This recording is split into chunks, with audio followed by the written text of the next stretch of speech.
Neste vídeo, vamos nos concentrar no comando importantíssimo que nos permite percorrer ou iterar sobre os registros de uma entidade, de forma que para cada um deles algo possa ser feito com suas informações. Vamos ser diretos. O comando se chama ForEach, neste caso, quando queremos iterar sobre a entidade. Atração. Especificaremos para cada atração. Chamaremos a entidade de transação base do ForEach. A partir da transação base Attraction, o GNexus deduz a tabela Attraction do banco de dados. O comando ForEach contém um bloco de código que será executado sequencialmente a cada iteração. Aqui para a primeira, novamente para a segunda e finalmente para a terceira. Neste caso serão 3 iterações porque a tabela tem 3 registros.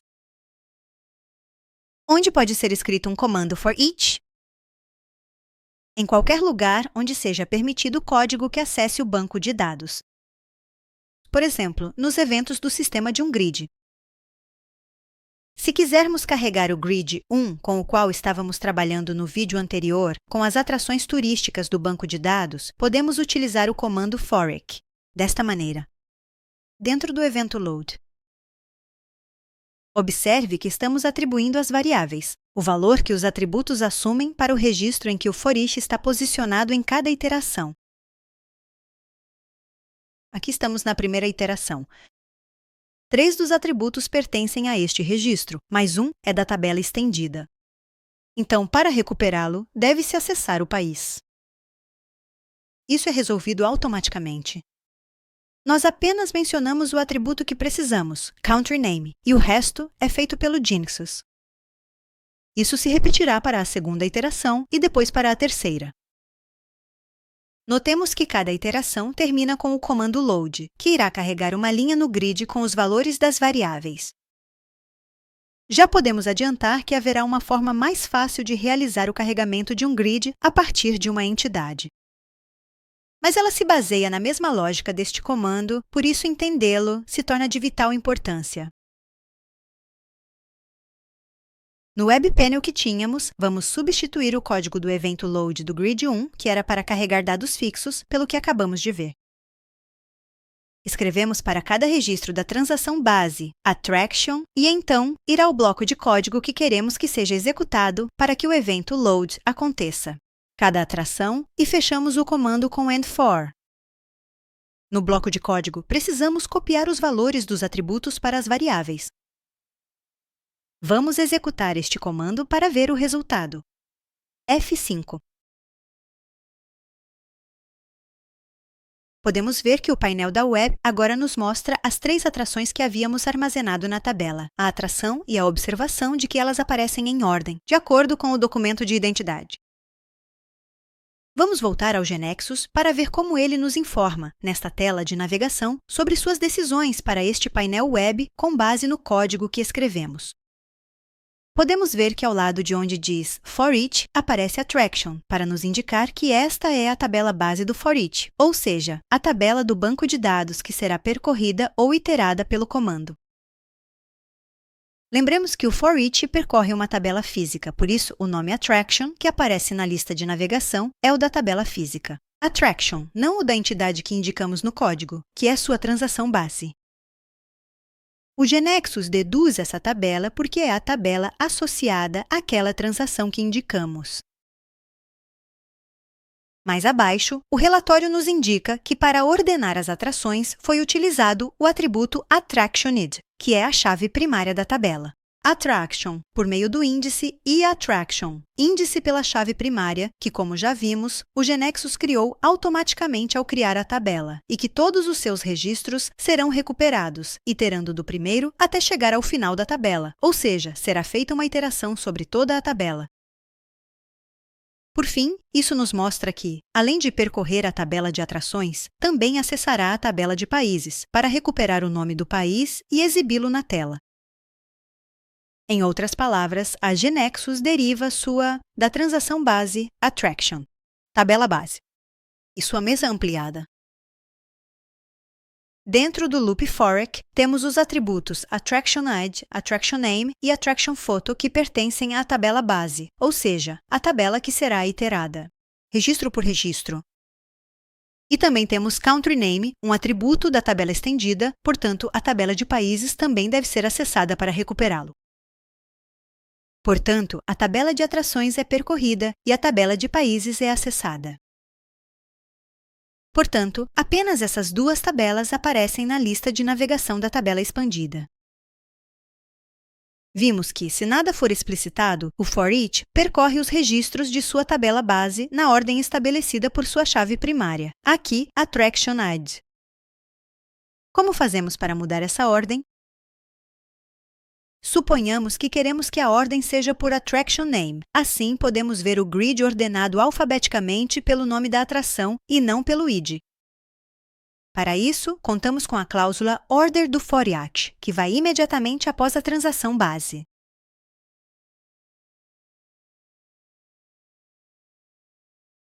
Vamos executar para ver essa mudança. Aí está, podemos ver. Se analisarmos a lista de navegação, vemos que agora indica que a tabela Attraction será percorrida ordenada por Attraction Name.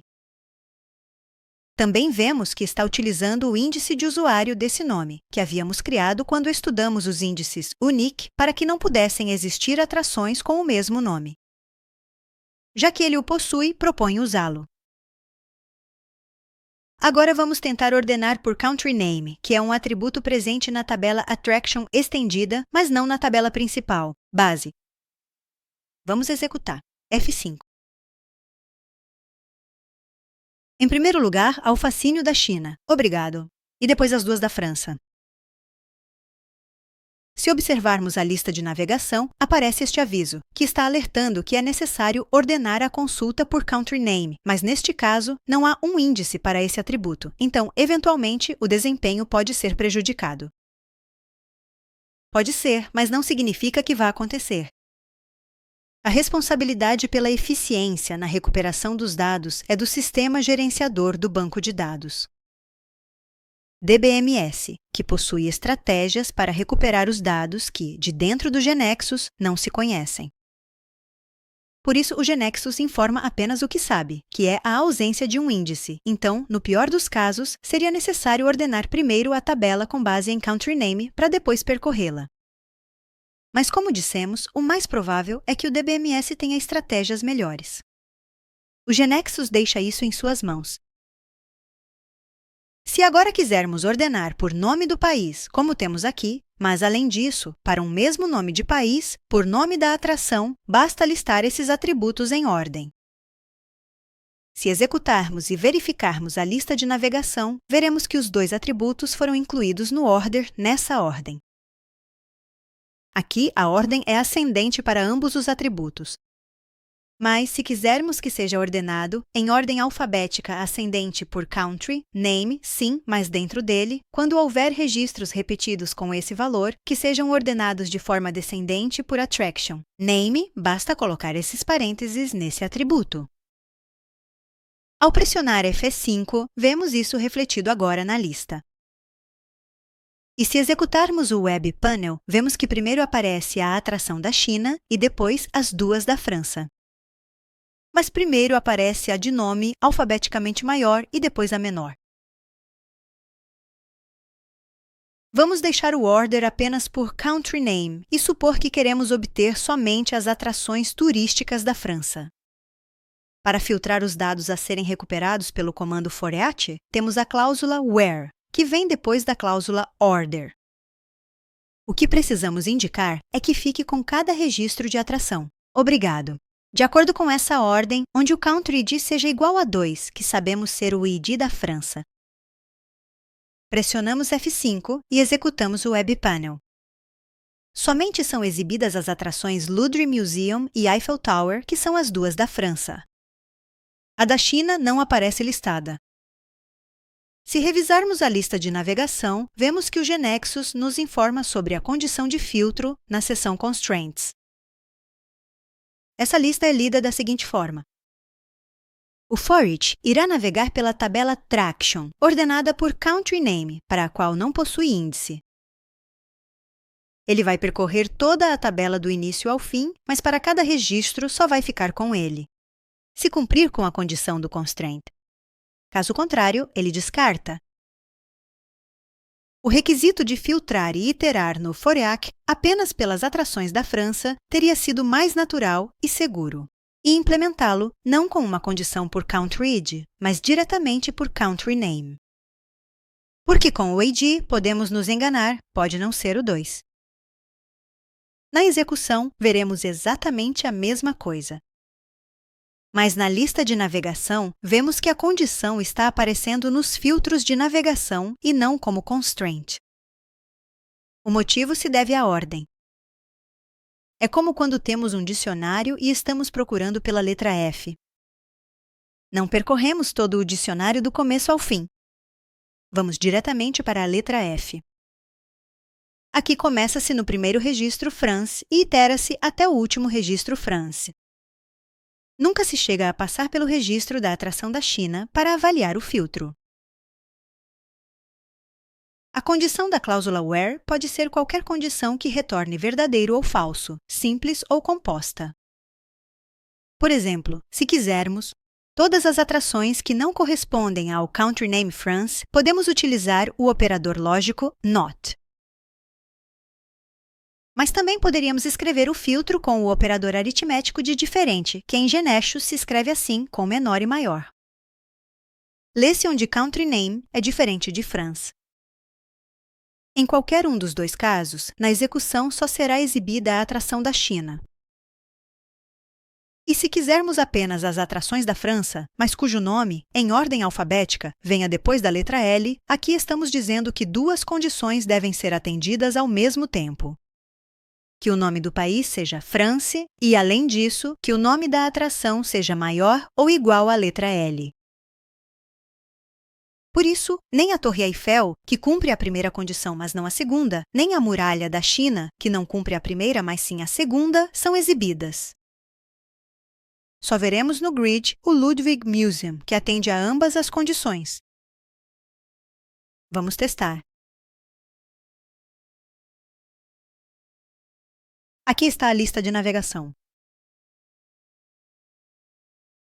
Como podemos ver, o percurso das atrações é feito ordenado por country name, que com os dados que temos no banco de dados, seria como se tivéssemos assim. A tabela de países foi ordenada. Primeiro o Brasil, depois a China e, por fim, a França. Até lá, já terei conseguido organizar a atração desta forma.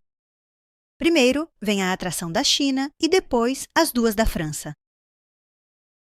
Os filtros de navegação indicam que só iremos iterar entre esses registros aqui. A anterior nem será considerada. Esses parâmetros serão percorridos um a um solicitando a restrição. Este atende a esse requisito. Portanto, está recuperado. No entanto, este outro não serve, então é descartado. Ter uma cláusula where composta por operadores AND é equivalente a ter múltiplas cláusulas, onde, ou seja, escreva para cada assim.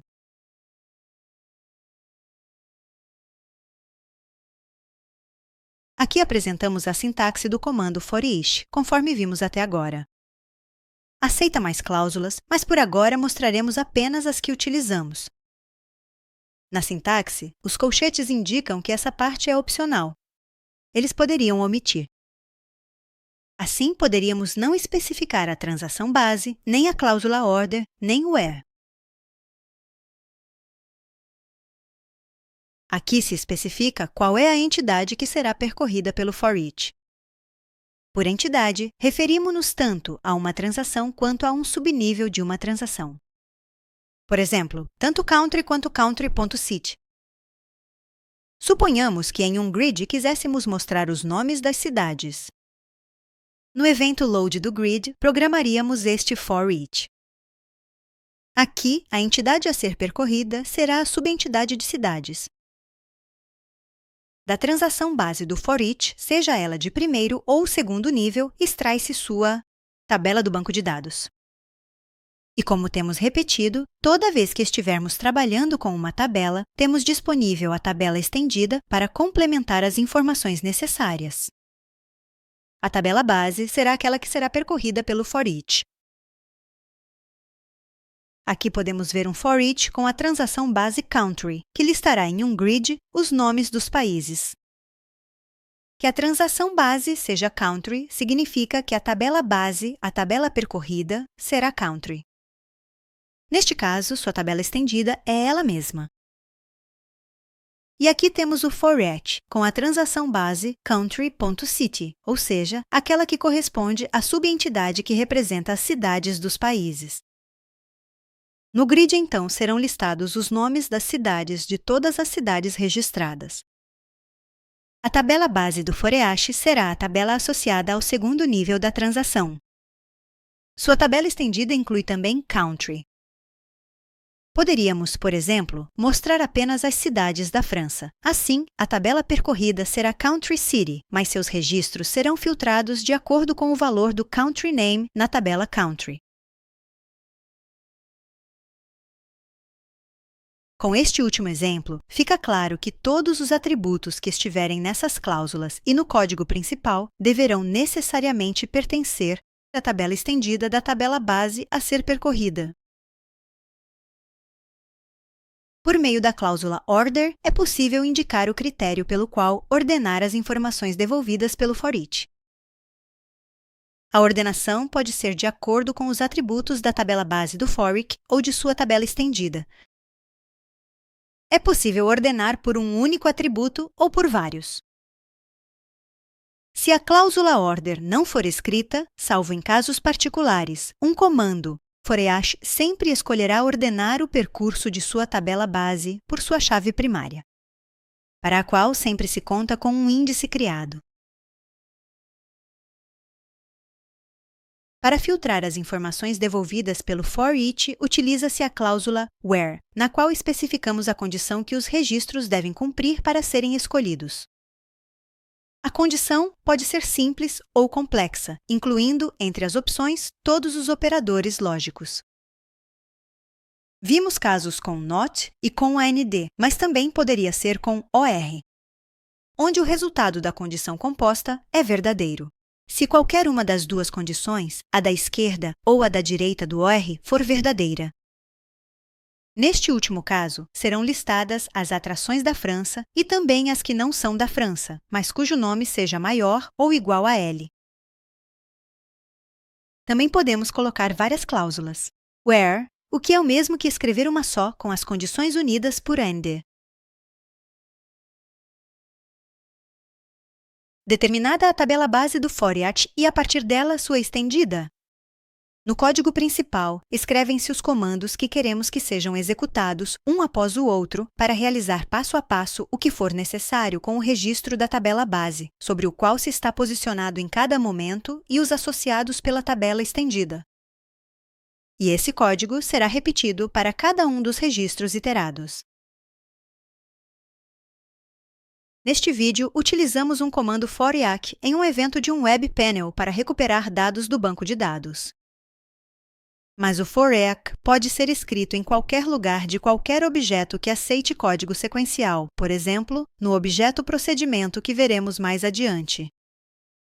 Mas com outras formas, a mesma lógica de navegação e os mesmos conceitos de transação, base, ordem, filtros, serão encontrados em outros objetos como o Data Provider, controles como o grid com tabela base e fórmulas como as de agregação.